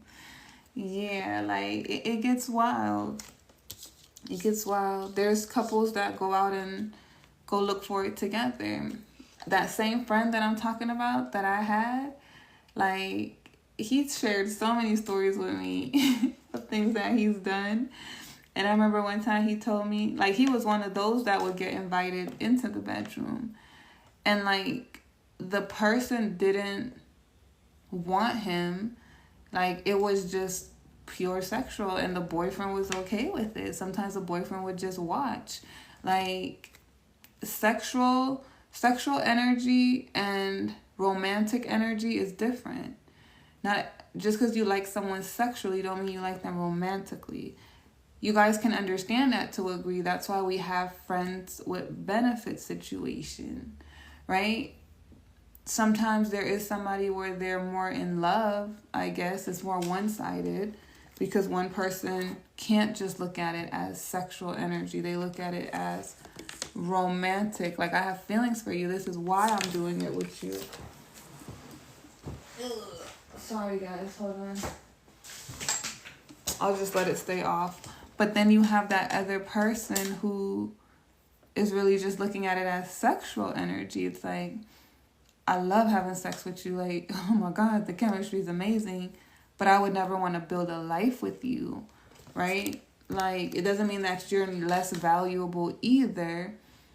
But it's because of the type of person that they are and what they want. You can be a homebody who hates going to parties, hates drinking. To them, that might be boring. You get me? And that might be the type of partner they want. Someone they could show off all the time. And they could be very shallow, materialistic. But y'all have a very great sexual chemistry because opposites attract. And you might not be the person they build with, but they still like your personality. Like, you know, when they do want to be in that homebody mood vibe and they want to relax, they want to do it with you because they know that they can sit and talk with you, watch Netflix and chill, and it's a great vibe. So that's why I'm saying the world is so big, and a part of you learning yourself, you'll experience things like that where you tap into that where it's like, you know what? I actually changed my mind about certain things. Like, maybe I really don't want a relationship. I just want someone to have fun with. And that's okay. And maybe I did find somebody that I like and I could see myself building with them because we match in all areas. We match in our friendship. We match sexually. And they get my sense of humor. Like, we both have dark humor. We both want to build the same type of life. We both don't like being around a bunch of people. We're both introverted. We want to live in the woods somewhere. that's the perfect person to build with, right? Like, you got everything in common. But not everyone has that whole package, but you will still be attracted to them. You will still like them. So learning yourself helps you to understand what you're even manifesting. Because just because you're attracted to someone and you have a vibe with them, don't mean you want to build with them. Even if you meet another spiritual person, it don't mean that you want to live that guru spiritual lifestyle. Like, you get me?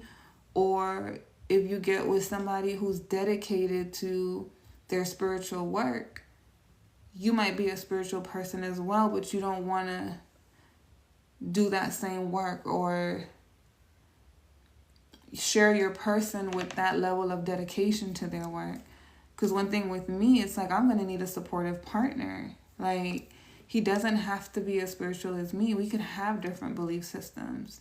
Like, I don't have to have my partner think exactly like me and stuff.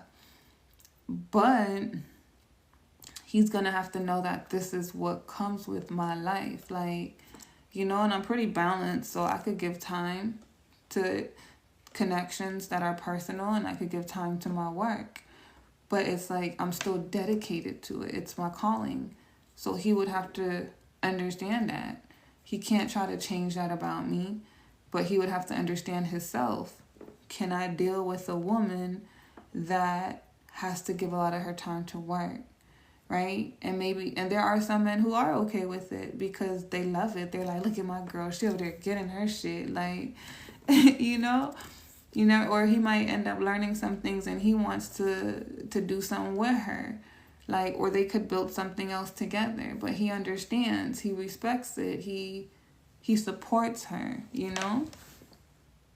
Or be non-judgmental even if it's not your thing. Exactly. That's what this journey is about. It's about being non-judgmental to yourself and others. It's that thing where it's like, never say never, right? When they always say, never say never, because you might end up doing that exact thing that you say you would never do. I respect people who are honest even if I don't want to participate. Exactly. There we go. There we go. That humor be a turn on too. Exactly. It's like, man, when y'all could laugh at the same type of joke and like nobody's thinking you crazy or you weird. Right? And shocked at how many boyfriends okay with their girls hitting on me. And I'm like, they be loving that. And it be the reverse too. Don't get it wrong. They be some girls that have boyfriends and they want they want the second guy, right? So they want two guys, and then the boyfriend's okay with it. And then there's guys that want another girl, and the girlfriend is okay with it. Now me, if I was in a situation like that, because we gotta be fair type of person, it's like, if you bring in a girl, then I'm bringing in a guy.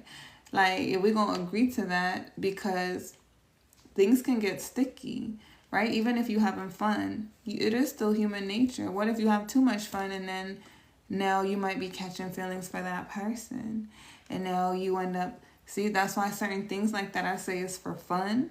Certain things, maybe not for your partnership, but there are people who could do it in their partnership. But if I was to introduce that to my partnership, it's like, we gotta have both. Because you're not just getting it, and I'm not just going to be getting it. Like... That way, if something happened, it's like, I'm not really tripping as hard because I already knew it could. You get me? Yeah, it's just like what Lauren London said about Nipsey Hussle. I don't even remember what I said. I know you was responding to something I said. We don't own anyone. Oh, yeah. That's so funny how you answered it.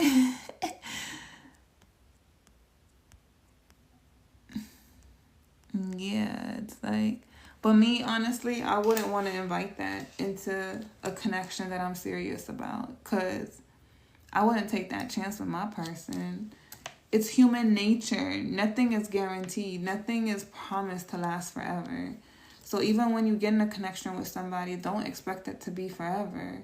You know, be committed to one another, love each other, grow with each other, but don't expect it to last forever. Because we don't belong to anyone, and at any moment things can change. They just said that, yeah, I get jealous and I like women, but we're not sharing my man, okay? Because you might not end up making it back home, especially if he over there enjoying you too much.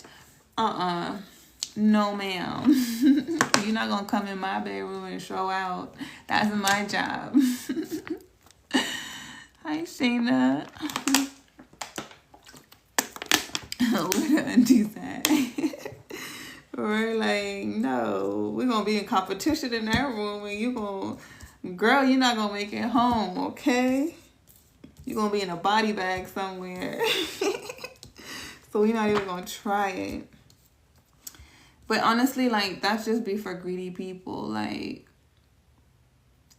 some people really, I think most people, when you're honest about it, they can't handle it. I'm not saying everyone. There are some people who can, but most people cannot handle that. We're not conditioned that way. Like,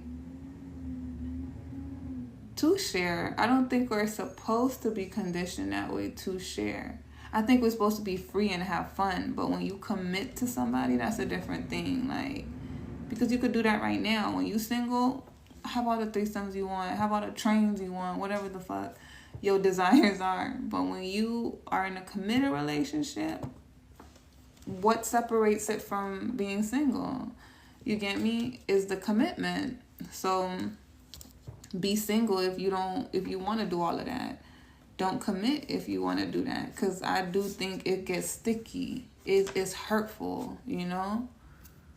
Yeah, it's hurtful.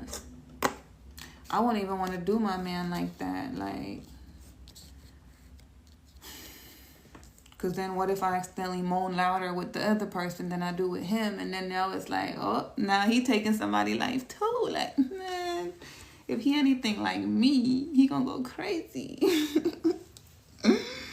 I don't even want to think about the thought, let alone see it, hear it. Anyways, let's get back to the storyline. So she's like, I'm gonna remain single. Ooh, my. She's like, I'm gonna remain single. 9 of Wands. What is the 9 of Wands? Wow. Do y'all contacts be tripping sometimes? It just be feeling like it's rolling around my eye. But I didn't even make no crazy eye movement. Yeah, so we have the 9 of Wands. That's her. That's the energy that I said earlier, where it's like, what I'm seeing is her fighting off masculines coming towards her. Like, she's like, I want to stay single. And remember, it doesn't matter if you're male, female. It's just whoever's in the feminine energy. Right? She's like, I want to fight off the people coming to me. And it's because it's for her, she's doing it this time where it's like, she likes them, but, and a part of her is waiting for them without really waiting for them. But she's like, her being honest with herself is like, I really don't want a relationship right now. I really don't want it. So let me not convince myself that I want it because somebody likes me, right? Because she's used to doing that. So she's actively trying to make that change. Yeah, the Queen of Swords. She's like, I gotta be serious. I gotta stop them. And I feel like she's also turned off from the emotions that come with it, right? Like when they're not ready, or she has to kind of guide them, or she has to watch the way she talks and all of that. It's like, I don't want to deal with that right now. I really just want to build. So I'm okay with being single right now. And if he needs to grow, I'm going to be patient and let him grow and not get mad at him, because I honestly don't want a relationship. So what am I getting mad for when I really don't want it? You know? But I think it's a thing where it's like she wants it with him, right? In secret, because she got hidden feelings. So it's like, I want it with him, but I don't want to want it with him. I want to be patient, right? I want to be patient and focus. Four of Cups in the reverse. What else? Eight of Cups.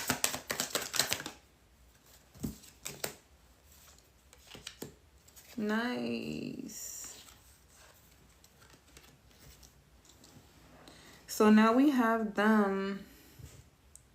They're going to come out of this withdrawn energy. So I feel like what Spirit is saying is that as they both are working on themselves, it's going to come in one day where the masculine is just going to move towards the feminine, that Eight of Cups energy. It's like they're both going to leave that energy behind where they're separated from each other.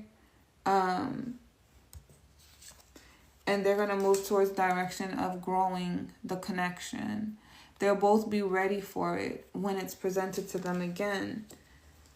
So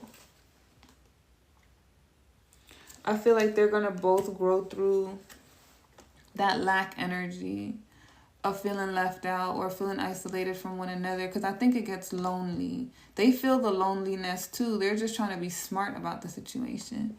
Hey, Patricia. You missed probably we've probably been on here for a good 45 minutes to an hour. But we was talking and stuff. We just getting back to the storyline. We're looking at the feminine perspective. Well, no, we just read the feminine perspective. We're looking at like Spirit narrating the story now, right?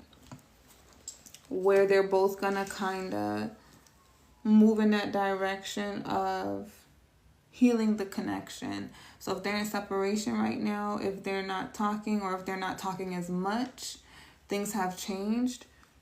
It's because it's a period of growth, right? Thank you, Star the Sun. It's a period of growth for them. She's learning how to stand on business when she says, I don't want a relationship right now. So even if a bunch of masculines come towards her, she's trying to stand on that and not feel like she has to commit, or that one of them is her person, like the one, you know. And she's doing it for her, where it's like, I need to just be alone right now. I need to focus on my path. But she knows she wants the King of Cups. So we're still talking about the King of Cups. We're just looking at a different perspective now.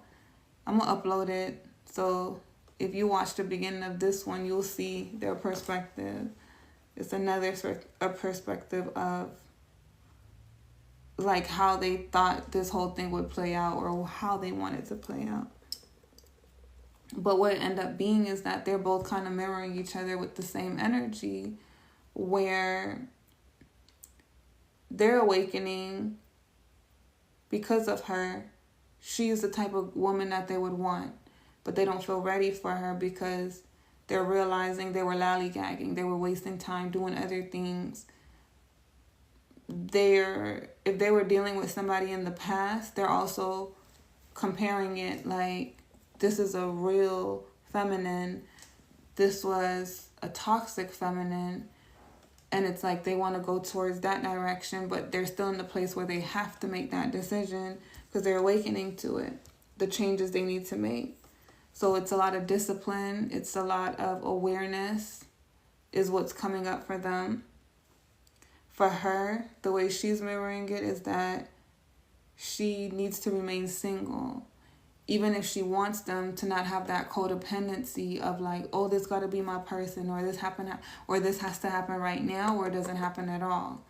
So she's actively telling herself, no, remain single because it's what you want to do. It's what you need to do. You have other things to do. So even if you know this masculine wants you and you want them secretly, because remember, it's a secret,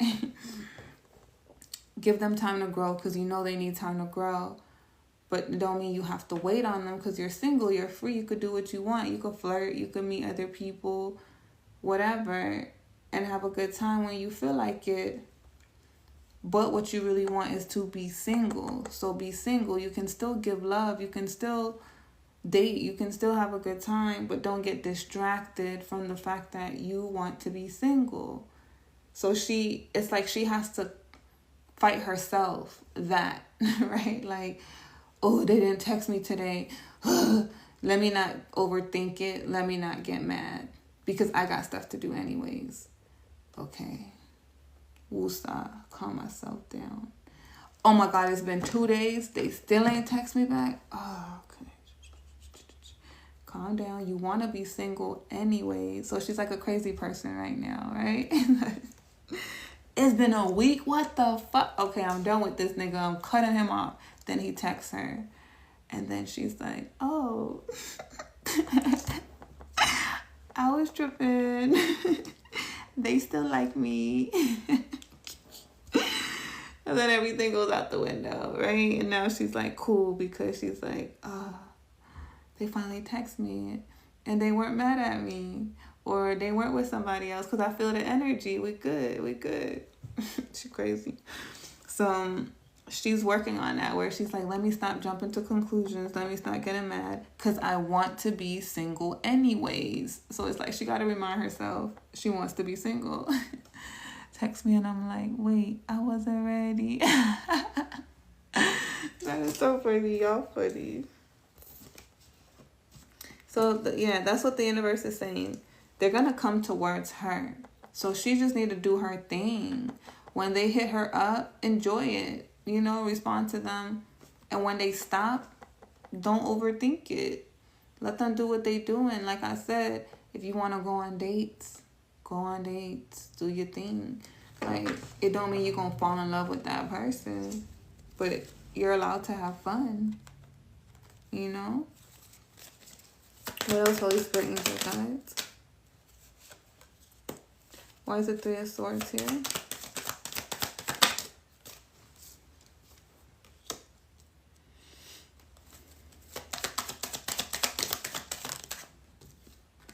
Okay, yeah, it literally came out. Oh my God. Both, but I feel like both are balancing that energy. So the shared lesson that they're both learning is to stop assuming that love is going to lead to heartbreak. That love means you have to be perfect to a T in order for it to be successful because of past trauma. That's not how love works. It's like, look at those connections as lessons. Look at those connections as, well, what did this person really reveal to me about myself? They actually revealed that I want more than what they were offering me. Thank you, Nisi. Because now that I'm over it. And I'm like, ugh, what did I see in that person? That's what Spirit is saying. Like, look at that. Like, if you didn't experience those type of connections, you wouldn't even be as strong as you are now in the type of connection you want. And developing yourself into this magnificent person, right? As a result of those failed negative connections. So stop thinking everything is going to be heartbreak, because it won't. Especially if this person isn't giving you that energy. It's your own mind, it's your thoughts that are making you feel like, oh my God, they didn't text me, so they hate me, they're with somebody else.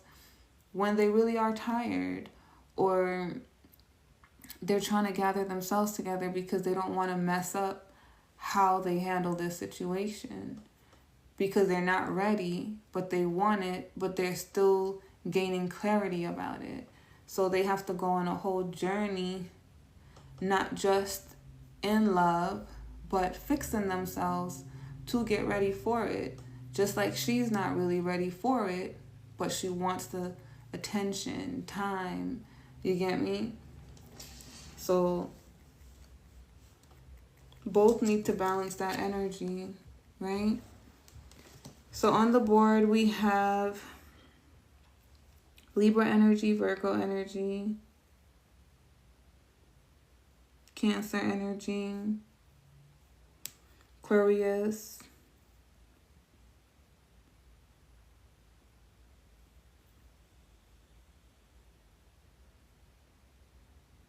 Taurus,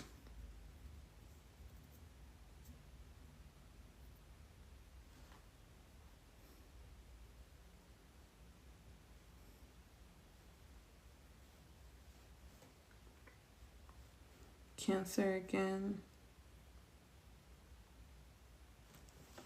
And that's it that I see for right now. Oh, and then we had that Queen of Wands. So fire energy, Leo, Aries, Sagittarius. But it don't matter. Those are the ones that are just popping out.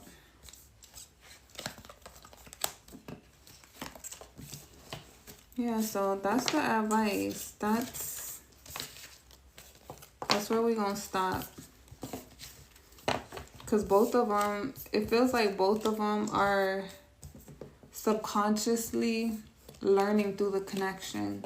It doesn't feel toxic. You know, with a twin flame connection, it's more so of like, you're welcome, Star of the Sun. It's more so of like, you're learning the lesson together with each other, right? But with the divine counterparts, it's like they will do the work away from you where they're not hurting you. So this person pulling back and taking a few days to text you back isn't necessarily them saying they don't care, they don't like you. Like, they're just doing that work on their own, right? And I'm not talking about somebody who is ghosting you and then they come back and they say 2 words to you either. That's toxic. Y'all should know the difference. Identify the difference. We talking about a person who makes you feel safe in their energy. That makes you feel like you might overthink when they don't text you, but as soon as they text you, your mind is put at ease. You don't still feel that same energy of like, they still lying about something. You get me? If you feel that energy, you know that they are being toxic. Like, they're trying to play some kind of game to string you along rather than someone pulling back because they're really trying to figure out things and they're trying to get their life together in private and they don't have the capacity to really hold huge conversations because they're really tired and they're really trying to grow. You know, it's a big difference. So that's what I have for you guys. I'm going to take a little nappy nap. I don't even know what time it is. My phone canceled because I did not sleep last night. And then I am going to hop on YouTube because the kids ain't here. So I'm going to really hop on there and see how many readings I can get done zodiac sign wise. So we're going to do a collective zodiac. Then if I still have energy, because those ones belong to, then I'll do individual zodiacs. We're going to look at the month of October, what you guys need to expect. And then after that, it's going to be whatever comes out the following next cycle of zodiac readings. But we're going to always start off with the month, so you guys can have like a month forecast. Yeah. But anyways, I love you guys. I won't be on there right now. I'm going to take like a little nap, like maybe 30 minutes. And then I'll be over there. But if you guys have your notifications turned on, you'll see when I pop on. No, it's not going to be too late. I just need like 30 minutes of sleep because I don't want to be up too late either. So I've been working on them sleep patterns. So it'll be soon. Get what, Savage? Did you get your, what did you get before I hop up off this live? We all want to know. My YouTube is Coffee with She and Tarot. So it's literally in the bio. The YouTube icon, if you guys click on it, it's right there. You're welcome, Patricia. It's right there. And if you guys type it in on YouTube, it'll pop up too. Coffee with She and Tarot, just regular.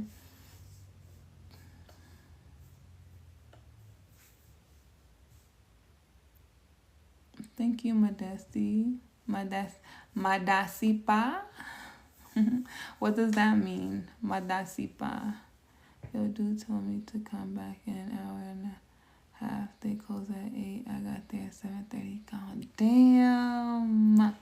So you didn't get it done then. You'll get it done next time. Because an hour and a half. So they would reopen that? That sounds crazy. Maybe it wasn't meant to be. Something could have happened, you know? I mean, thank you very much. Oh, thank you, Nana. Okay, good. At 12? Okay. So then just get there on time. At least you'll have it. You went and got it figured out. But anyways, you guys, I am gone. I'll see you guys on YouTube later. Peace. Have a good one.